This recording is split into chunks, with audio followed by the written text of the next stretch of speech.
ಗುರುಕುಲದ ಮತ್ತೊಂದು ವಿಡಿಯೋಗೆ ನಿಮಗೆಲ್ಲ ಸ್ವಾಗತ.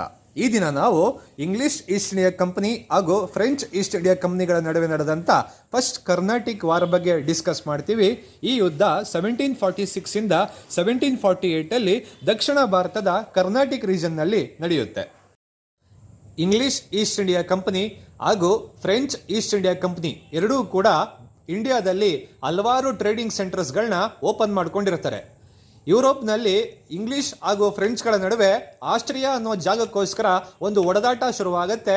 ಅದರ ಎಫೆಕ್ಟಿಂದ ಭಾರತದಲ್ಲೂ ಕೂಡ ಇವರಿಬ್ಬರು ಕಿತ್ತಾಡ್ಕೋತಾರೆ. ಇಂಡಿಯನ್ ಓಷನಲ್ಲಿ ಹೋಗ್ತಾ ಇದ್ದಂಥ ಫ್ರೆಂಚ್ ಹಡಗನ್ನ ಇಂಗ್ಲಿಷ್ ಅವರು ಅಟ್ಯಾಕ್ ಮಾಡ್ತಾರೆ.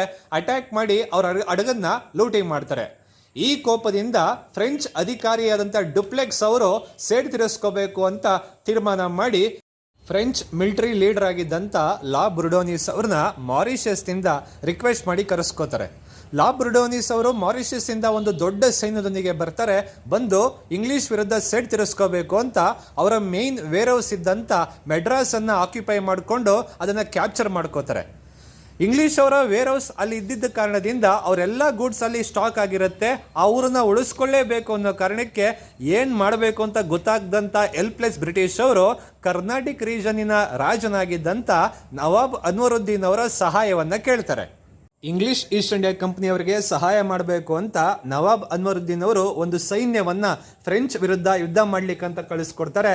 ಆದರೆ ಫ್ರೆಂಚಿನ ಲಾ ಬ್ರುಡೋನಿಸ್ ಆರ್ಮಿ ಅತ್ಯಂತ ಬಲಶಾಲಿ ಆಗಿದ್ದ ಕಾರಣದಿಂದ ಇವರು ಸೋಲು ಒಪ್ಕೋಬೇಕಾಗತ್ತೆ. ಆದರೆ ಇಂಗ್ಲಿಷ್ ಈಸ್ಟ್ ಇಂಡಿಯಾ ಕಂಪ್ನಿಗೆ ಏನಾದರೂ ಮಾಡಿ ಮೆಡ್ರಾಸನ್ನು ವಾಪಸ್ ಪಡ್ಕೊಳ್ಳೇಬೇಕಾಗಿರುವಂಥ ಪರಿಸ್ಥಿತಿ ಇರುತ್ತೆ.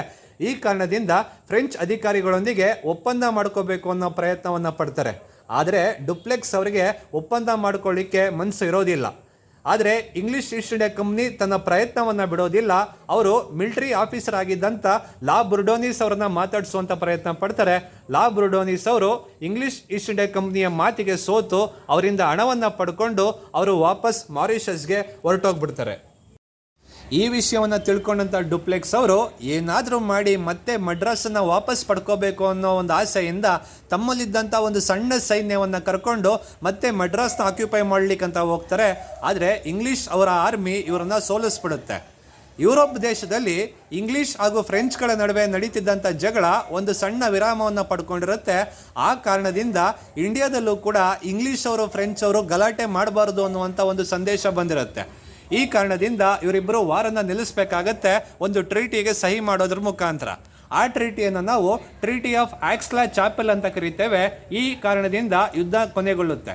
ಆದರೆ ಕೆಲವೇ ದಿನಗಳಲ್ಲಿ ಮತ್ತೆ ಇವರಿಬ್ಬರ ನಡುವೆ ಇನ್ನೊಂದು ಕರ್ನಾಟಿಕ್ ಯುದ್ಧ ಆರಂಭ ಆಗುತ್ತೆ.